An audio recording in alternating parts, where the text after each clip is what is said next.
So NHS England urging the public to use NHS services wisely. Healthcare workers across the country on strike today. Cancer services, in addition, chemotherapy, dialysis, intensive care, all being hit directly for the first time.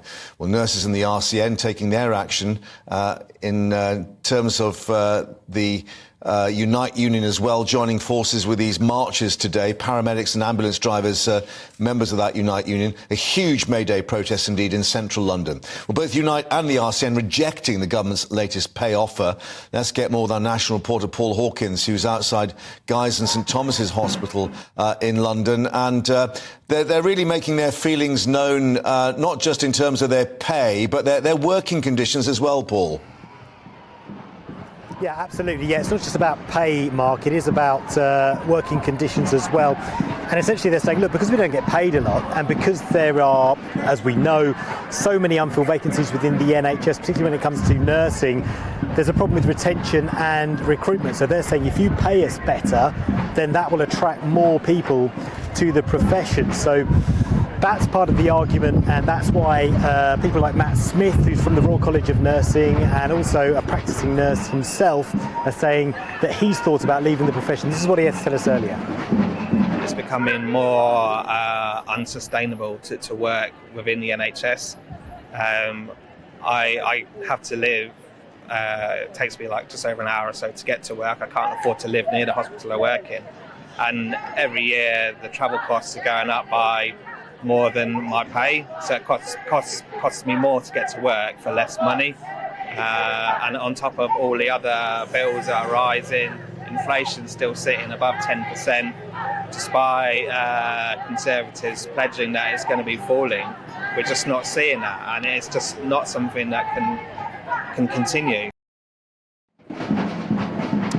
So that's Matt Smith from the Royal College of Nursing. We know Pat Cullen, the General Secretary of the Royal College of Nursing, has called the Health Secretary, Stephen Barclay, disrespectful for the way he's been treating this dispute, disrespectful to nurses, which of course counters the word that Stephen Barclay used when he was saying that the Royal College of Nursing was being disrespectful to the unions. That is, the unions that have voted to accept the pay deal. And of course tomorrow is a very crucial day when the NHS Staff Council, that's the 14 unions, meet with Stephen Barclay, with NHS representatives, and effectively if a majority vote to accept the current pay deal, then they will implement it. I should just add, by the way, Mark, the police are just behind our camera position now. In fact, if we just have a look here, you can see the flotilla of bikes that are just moving into position, because this demonstration outside Guy's and St Thomas's, they're going to move towards down Westminster Bridge, I should say. If we come back in this general direction, over Westminster Bridge, they then turn right and head along Whitehall towards Trafalgar Square, where they're going to meet up with the other general May Day protest, the Labour Day protest that happened on this day every year. And we assume then that we'll be hearing the speeches from the various union leaders and I guess directly from nurses and other medical staff there in Trafalgar Square.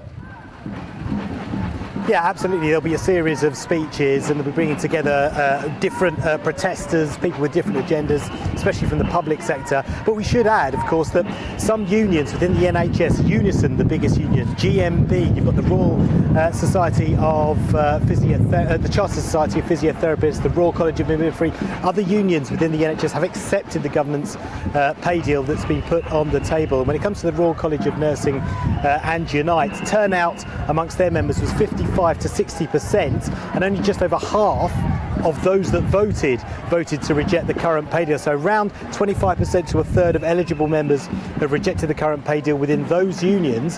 When they do ballot on further industrial action, it'll be interesting to see how those whether those members do indeed vote to strike or not. Remember, the threshold is 50% of eligible members. So, it's an interesting one politically. They're saying that they can carry on striking until Christmas, but certainly if they have this vote tomorrow, the NHS Staff Council, when they do vote to accept the government's pay deal, effectively these people will be voting to strike when they're already picking up a paycheck on the current deal from the NHS, from Steve Barclay.